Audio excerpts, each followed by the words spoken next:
Rossi, soy licenciada en Ciencias de la Educación, magíster en Filosofía de la Tecnología, y hace más de 10 años que acompaño organizaciones de diversos sectores en transformaciones digitales y culturales, con el foco en desarrollo del talento y el aprendizaje en estos contextos complejos e inciertos. Así que, bueno, en la charla de hoy vamos a estar hablando también de por qué es importante que el aprendizaje sea significativo para la evolución de las organizaciones. Bueno, acá tienen mi cuenta de LinkedIn por si se quieren contactar conmigo.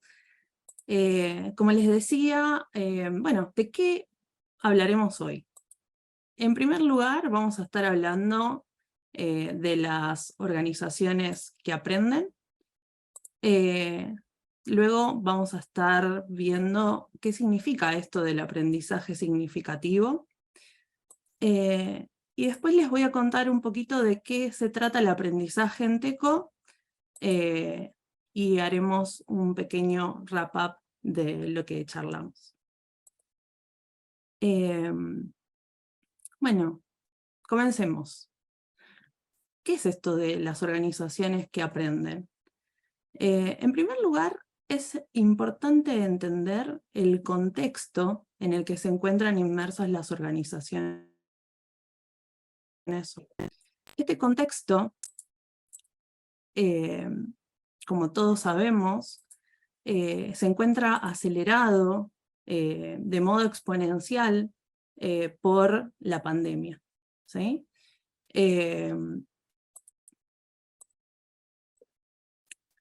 Venimos de un mundo VUCA, ¿sí? Que con esta aceleración que trajo la pandemia se transformó en un mundo BANI, ¿sí? Un mundo caótico de cambio exponencial.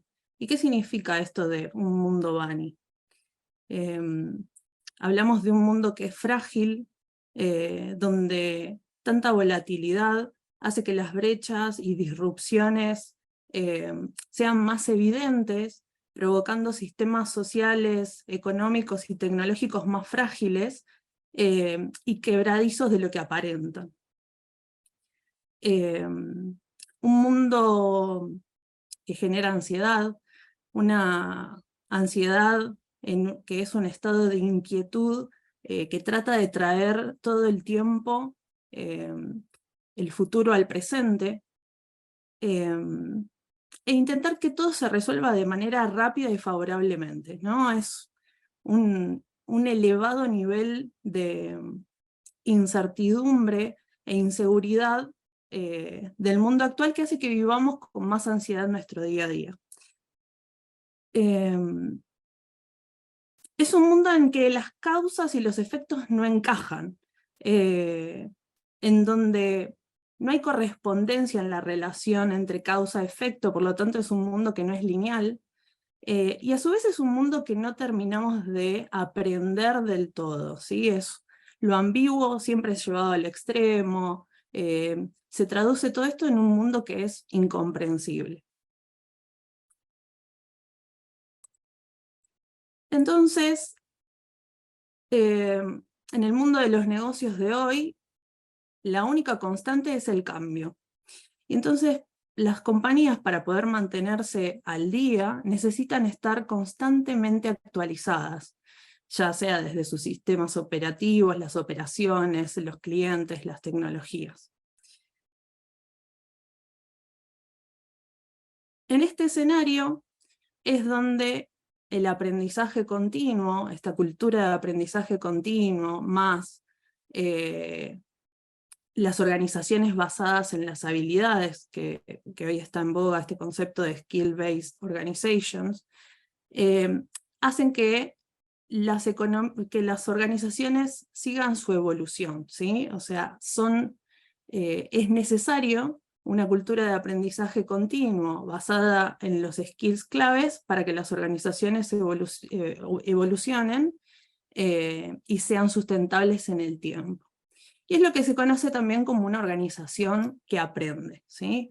Una organización que aprende, la base fundamental es el aprendizaje, valga la redundancia, por lo tanto, lo promueve entre los miembros de esa organización, y esto hace que se transforme a sí misma continuamente. Por eso hablamos de aprendizaje continuo, de mejora continua. Y en este sentido, las organizaciones se convierten en una unidad básica de formación e innovación.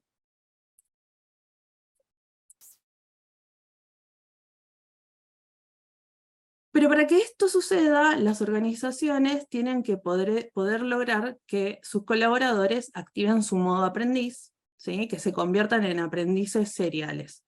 Entonces, en un mundo donde lo único constante es el cambio, lo único que nos puede dar certeza es activar nuestro modo aprendiz, activar nuestra mentalidad de aprendizaje, ¿sí? ¿Por qué? Porque ser aprendices seriales nos permite avanzar en la incertidumbre a través de iteraciones experimentales, de creer que siempre hay más para aprender, de comprender que las lecciones aprendidas del pasado ya no nos sirven frente a los desafíos adaptativos. Poder desarrollar el pensamiento exponencial. ¿Por qué? Porque nos permite dar espacio a la curva del olvido y de desaprender, aprender a transitar el camino de reempacar, de aprender y tomar decisiones, de soltar y cambiar, de qué soltar, qué mantener, qué crear, dejar ir para dejar llegar e innovar, ¿sí? Activar el modo aprendiz nos permite también desarrollar el pensamiento exponencial. Es decir, cultivar este mindset adaptativo, esta capacidad de autotransformarse, de esta capacidad de ser ágil, flexible, capaz de pensar varios y diferentes niveles. Y también nos va a permitir lidiar y gestionar en la incertidumbre. Entonces, cuanto mayor capacidad tenga yo de surfear en lo desconocido, mayor va a ser mi capacidad de pensar en distintos niveles, de manejarme en contextos paradójicos, y mayor va a ser mi capacidad de adaptarme y de transformarme. Y eso se transfiere también a la organización en sí. Por lo tanto, acá vamos a citar a nuestro amigo Peter, que creo que la mayoría de los que estamos acá lo conoce, plantea que las organizaciones que cobrarán relevancia en el futuro serán las que descubran cómo aprovechar el entusiasmo y la capacidad de aprendizaje de la gente en todos los niveles de la organización. Entonces, el aprendizaje será significativo o no será nada. Y eso también se traslada a las organizaciones. Si no hay un aprendizaje de los miembros de la organización está, no quiero ser tremendista, pero condenada a no ser sustentable en el tiempo. Por lo tanto, para que los colaboradores de una organización puedan activar su modo aprendiz, convertirse en aprendices seriales, tiene que generar ciertas condiciones para que eso suceda. En primer lugar, debemos dejar de infantilizar a los adultos que conforman una organización, ¿sí?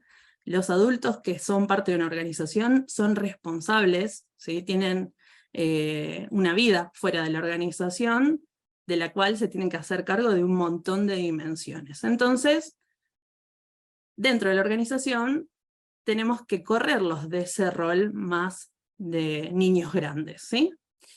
Y en segundo lugar, es generar y diseñar distintos estímulos que sean significativos para los colaboradores. Ahora, ¿qué significa esto de aprendizaje significativo? valga la redundancia. Me voy a poner un poquito más técnica en esta parte de la charla. Es un concepto que viene de David Ausubel, que fue un psicólogo y pedagogo de la corriente constructivista de la psicología. Y lo que va a plantear es que existen dos tipos de aprendizaje. Un aprendizaje significativo, donde el conocimiento verdadero solo puede surgir cuando los nuevos contenidos tienen un significado a la luz de los conocimientos que ya se poseen. ¿Qué significa esto? Que el conocimiento nuevo encaja en el conocimiento viejo, pero este último a la vez se ve reconfigurado, ¿sí? Esto es la teoría de la asimilación y la acomodación, ¿sí? Entonces, lo que hace es que a medida que uno va aprendiendo cosas, empieza a enlazarla con el conocimiento viejo, se reconfigura y le da mayor complejidad a la hora de aplicarlo, ¿no? Este aprendizaje significativo se contrapone a un aprendizaje mecánico o memorístico, ¿sí? Donde los conocimientos, los contenidos se van acumulando sin quedar vinculados entre sí, es como que van en caminos paralelos, ¿sí?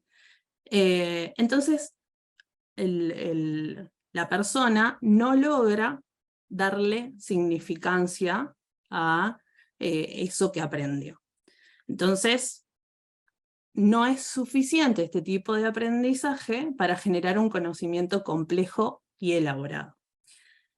Entonces, podemos decir que el aprendizaje significativo se opone a este aprendizaje mecánico porque para que se produzca es necesario buscar de forma activa una vinculación personal entre los contenidos que aprendemos y aquellos que ya tenemos aprendidos de otras experiencias.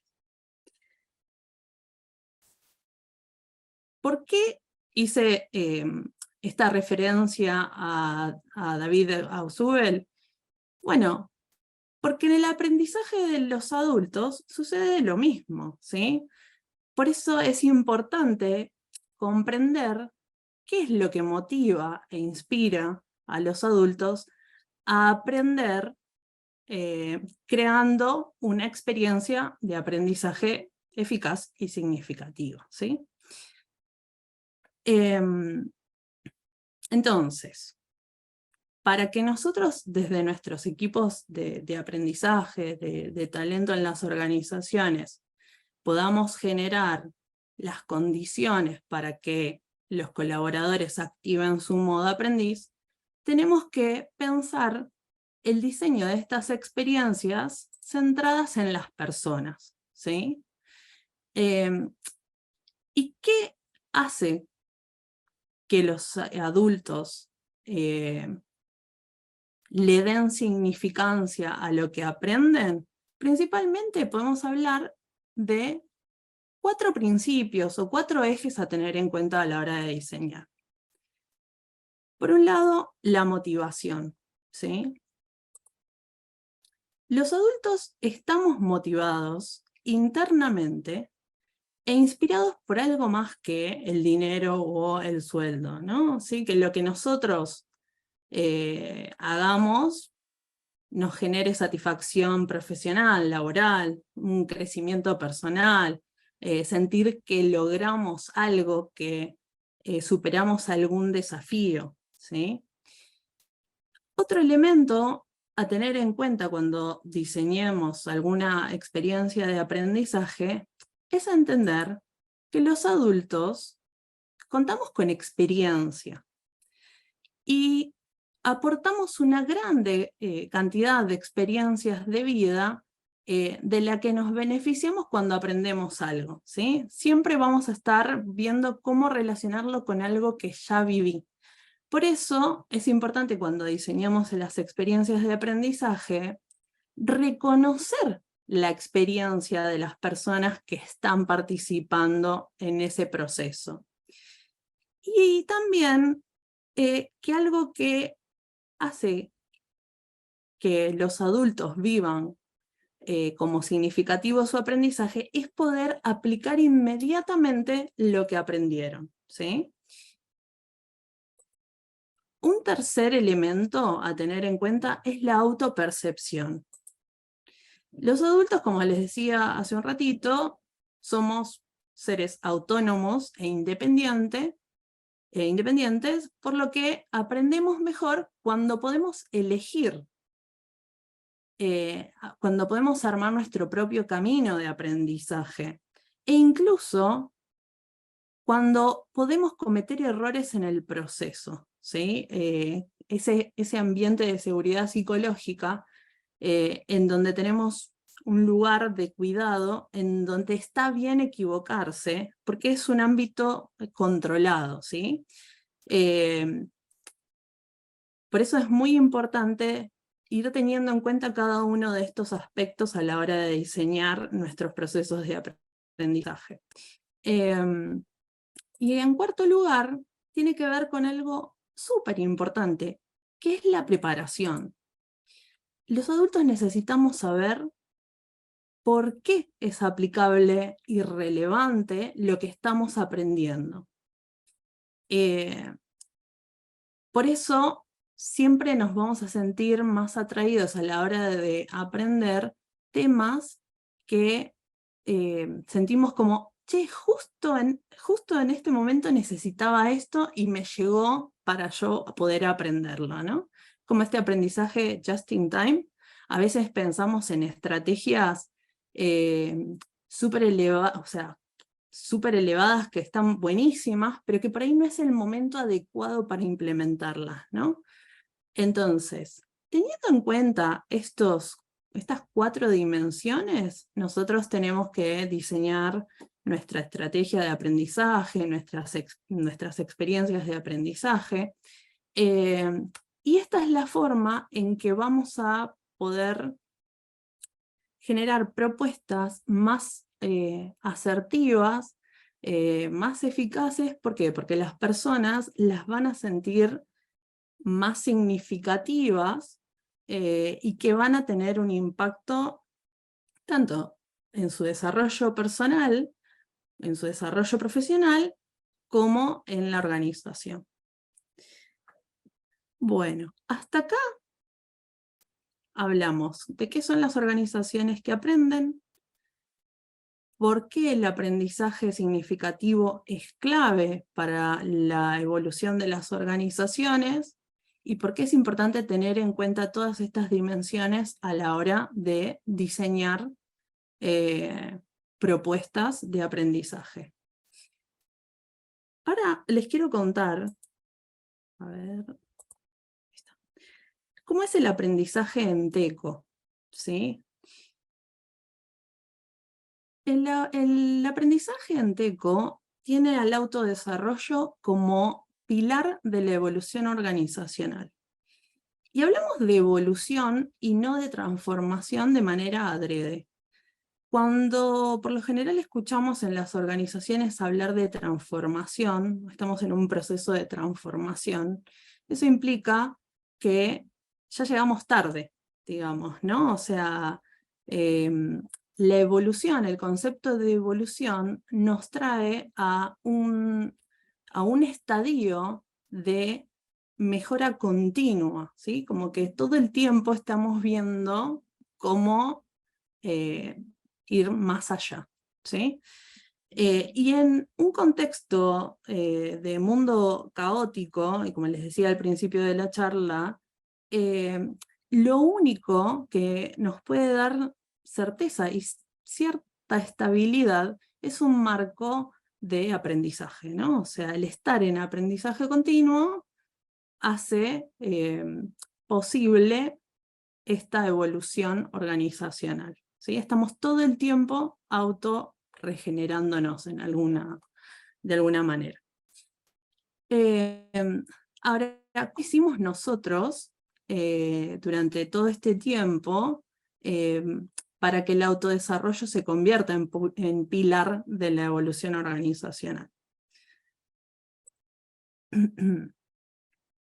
Bueno, En 2018 atravesamos un proceso de fusión, y ya desde ese momento, cuando diseñamos nuestro modelo de aprendizaje, pensamos como pilar el autodesarrollo. Entonces todo lo que venimos haciendo de allá hasta acá abona a este autodesarrollo, a este estar en modo aprendiz. En 2018 o 2019 empezamos a generar las condiciones necesarias para que esto suceda. ¿Y cómo lo hicimos? Con pequeños cambios, ¿sí? Empezamos a pensar en este concepto de elige tu propia aventura, ¿sí? En poder elegir qué aprender, en tener charlas de desarrollo, de feedback con el líder, pero la persona era la que elegía, o elige, mejor dicho, porque es algo que seguimos haciendo, qué aprender. También nos tomamos el tiempo de desarrollar un catálogo de contenidos digitales disruptivos, desde game learnings, video learnings, micro learnings, e-learnings.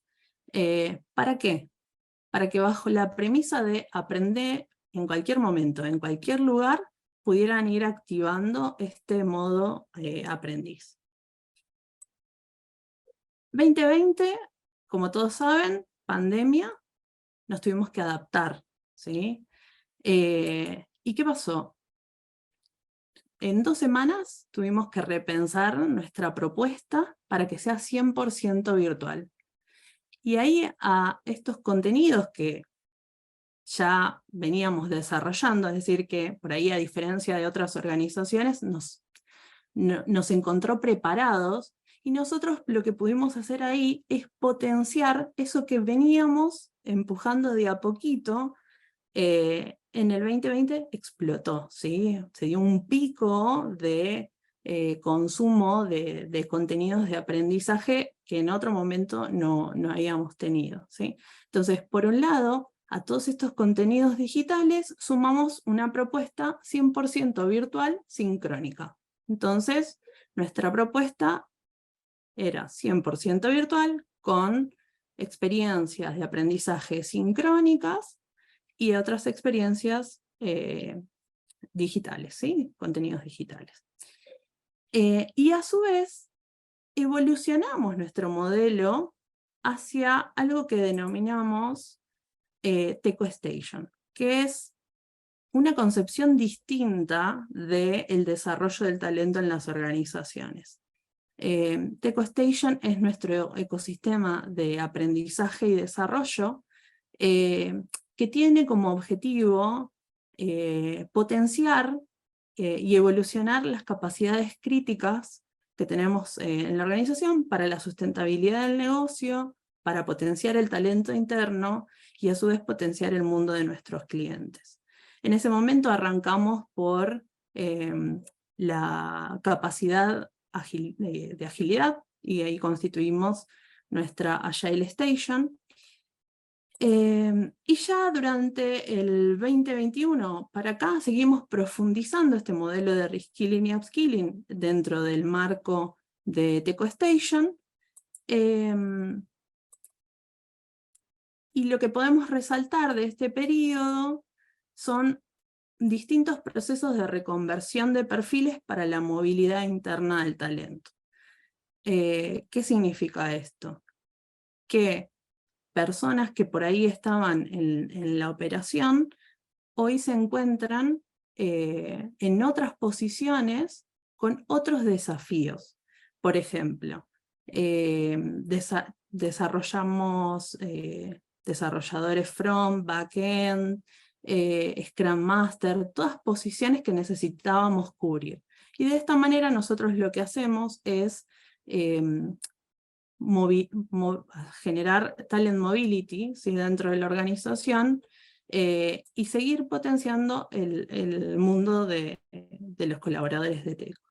Y algo que quiero destacar es que durante todos estos años Nuestro foco siempre fue el diseño con el usuario en el centro, la co-construcción con el negocio alineado a los objetivos de negocio. Bueno, hasta acá era lo que quería compartir con ustedes. Muchas gracias y bueno, seguimos en contacto.